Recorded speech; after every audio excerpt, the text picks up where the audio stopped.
Your government has been actively involved in the war against terror in the year 2011 under the Bush administration. Since then, Mr. High Commissioner, there has been many human rights violations in countries like Afghanistan and even Iraq, for that matter.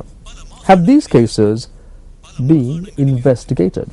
Yes, we take allegations of wrongdoing by our armed forces very seriously. The UK fully accepts the jurisdiction of the International Criminal Court, but we also have clear domestic procedures in this area. So just towards the end of last year, for example, a British soldier was tried and found guilty of murder for acts that soldier had carried out in Afghanistan. He was held to account for his actions. It's where there is a lack of domestic process to address alleged wrongdoing that international procedures come into play. The Universal Periodic Review, Mr. High Commissioner, only examines issues in a particular country. They do not take into account invasions by one country to another. It does not have a mandate to examine issues between two countries, Mr. High Commissioner, like the situation in Afghanistan and even Iraq. Britain has not been tried at the United Nations Human Rights Council on allegations of war crimes, crimes against humanity, and even human rights violations. I think there are three reasons for that. First of all, I do not believe there is any concerted action to violate human rights or humanitarian law by our forces. Secondly, we have credible domestic procedures to address these issues. But thirdly, the United Kingdom is subject to the Universal Periodic Review like any other country, and questions can be posed to us in Geneva, and we do our best to answer them fairly and frankly. Let's get back to Sri Lanka, Mr. High Commissioner, now. Will Britain support a decision to impose sanctions on Sri Lanka? Nobody, as far as I'm aware, amongst the international community has raised the issues of sanctions. That's not what the current debate is about. Let's say the country does not heed to the third resolution sponsored by the United States and which will be backed by Britain and Canada. What would be the next course of action? Well, this issue isn't going to go away, and the next course of action, should a domestic procedure not be established, will, we hope, be an international investigation into these issues. That international investigation is not designed to punish Sri Lanka. That international investigation is designed to shed light on what has happened and is happening in this country, and we believe that by shedding that light, by having an honest and open debate, this country can actually be strengthened in the long term.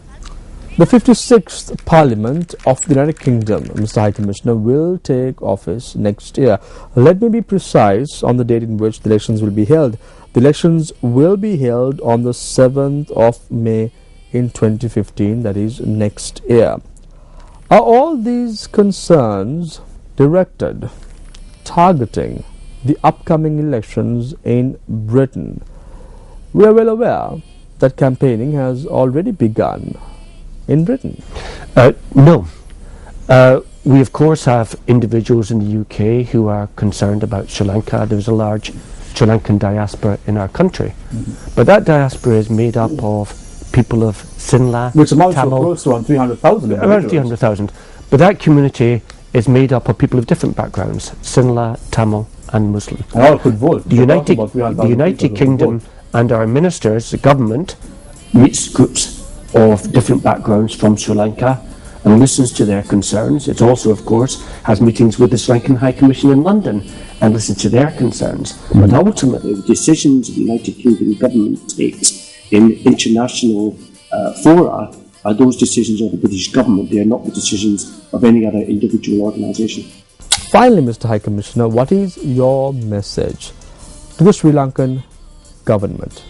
My message to the Sri Lankan government is, as Prime Minister David Cameron said, that this is a country of huge potential and huge promise. We recognise what has been achieved since the end of the conflict. No one should regret the end of LTTE terrorism. But we also believe there are serious issues that need to be addressed, and we hope that they will be addressed by the Sri Lankan government now and in the future. Mr. High Commissioner, thank you very much for joining us despite a demanding schedule right here on Newsfirst. Nice having you.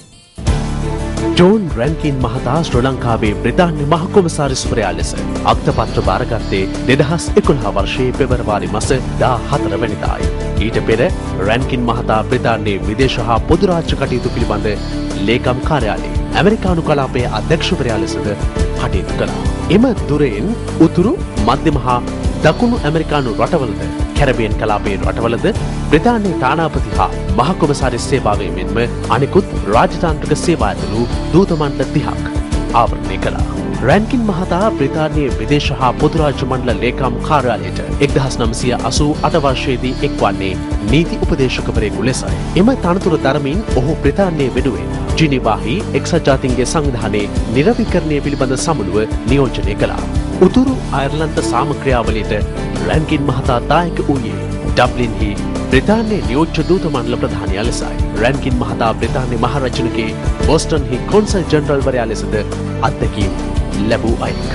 ස්කොට්ලන්ත නීතිය පිළිබඳ ග්ලාස්ගෝ විශ්වවිද්‍යාලයේ මූලික උපාධිය සම්පූර්ණ කළ රැන්කින් මහතා කැනඩාවේ මොන්ට්‍රියල්හි මැග්ලස් විශ්වවිද්‍යාලයෙන් ජාත්‍යන්තර නීතිය පිළිබඳ ශාස්ත්‍රපති උපාධිය ලබාගෙන තිබෙනවා. බ්‍රිතාන්‍ය විදේශ කටයුතු පිළිබඳ කාර්යාලයට එක්වීමට පෙර රැන්කින් මහතා ස්කොට්ලන්තයේ නීති වෘත්තියේ නියැලුණු අතර ඇබඩින් විශ්වවිද්‍යාලයේ පොදු නීතිය පිළිබඳ කතිකාචාර්යවරයෙකු ලෙසද සේවය කර තිබෙනවා. ලෙස්ලි රැන්කින් හා විවාදිවියට එළඹී ශ්‍රී ලංකාවේ බ්‍රිතාන්‍ය මහ කොමසාරිස්වරයා තිදරු පියෙක්.